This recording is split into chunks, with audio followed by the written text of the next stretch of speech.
Whiskey Outpost. We are here at Zydecoast in beautiful Warrensburg, Missouri.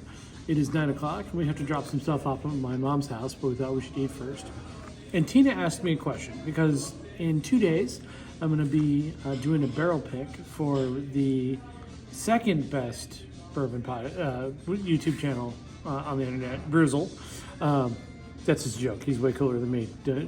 If you have not subscribed or are a Patreon of this show, I definitely recommend it. But we're doing a barrel pick, and so Tina asked me a question. Tina asked her a question. Is there really that much difference between the barrels? Hell yes, and I think it's a huge problem in the bourbon industry.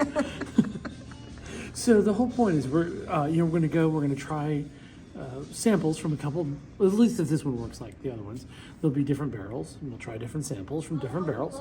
And there can be huge variance between one barrel to the next.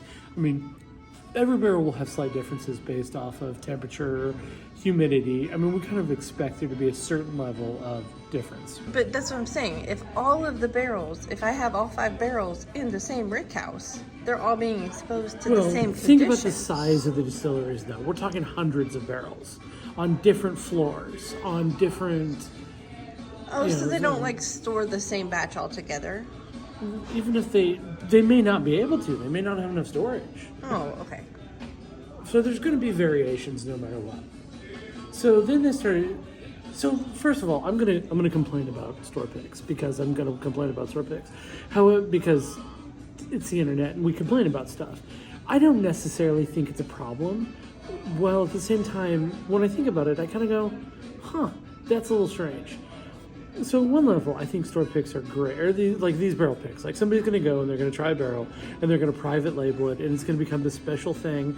And more than likely, you're going to end up paying more than the MSRP of the bottle, because it's specially picked for you by these people, and you trust them to have a good palate.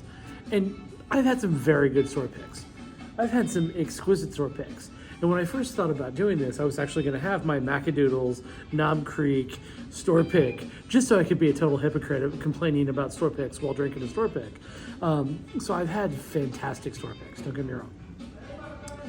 The problem, part of what I'm thinking about though is, so there was a liquor store in town, I'm not going to, no names.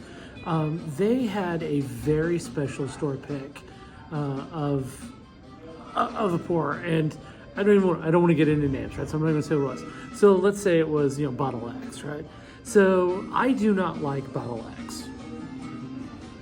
They gave me a sample of their Bottle X store pick, and it was amazing. It was full of flavor. It was perfectly oaky. The mouthfeel, I mean, it was just one of the best samples I've had. Completely different than if I would have just gone to the store and bought a bottle of Bottle X off the shelf. We call that off profile, right? So what it almost feels like is somebody did something that produced a bottle that was not anything like the rest of their source, which in a lot of cases would just get thrown out, right? Because when you go to the store and you buy a bottle of Jack, or you buy a bottle of Knob Creek or Maker's Mark or whatever it is, you expect it to taste the same way every time.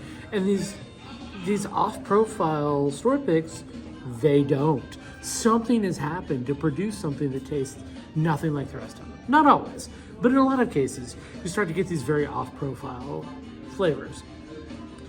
So is that a bad thing? Probably not. I mean, you get to try different things. You get some juice that you're really going to enjoy drinking. You will never get that again, because whatever happy accident made that barrel taste different is not necessarily going to be repeated. So if I had just bought that one Bottle X and thought that's what Bottle X tastes like, when I went to get the next bottle and it was completely unlike the store pick, I might be frustrated. So I think you kind of have to know about what's going on with these things to know that's a unique pick that you're not going to find anywhere else. So do I love that? Do I think that maybe this was somebody's mistake and they're trying to cover it up? Yeah, probably.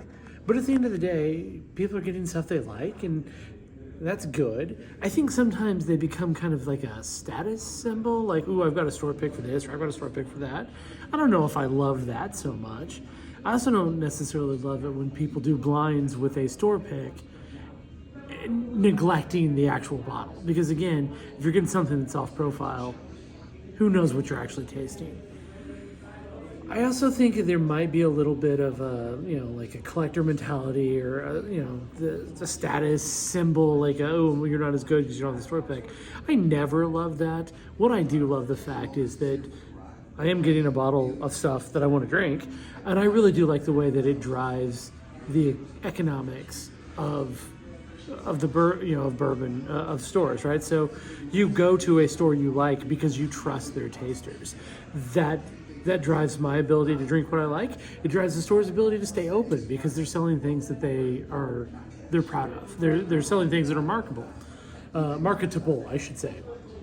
So yeah, we have anytime Party Time Liquors, for instance, does a store pick, we're gonna go buy one and we're gonna talk about it on the channel because they do good. I'm excited to go to this Brewzle event because I think it's gonna be cool to try these things. It's just there's something going on there that I find interesting, and yeah, I don't know if I'm not coming out against it. I'm not coming out for it. I just thought it was something that, as I've been drinking a lot of these off-brand picks, I keep wondering, was this a happy accident that somebody's charging me extra for? And if so, is that a bad thing? Yeah, I don't know, but it's something to consider when you go out to the liquor store next time. That's all I got. Make sure you hit that subscribe and like button, do all the things. Come back next time, and maybe I'll drink more and talk less.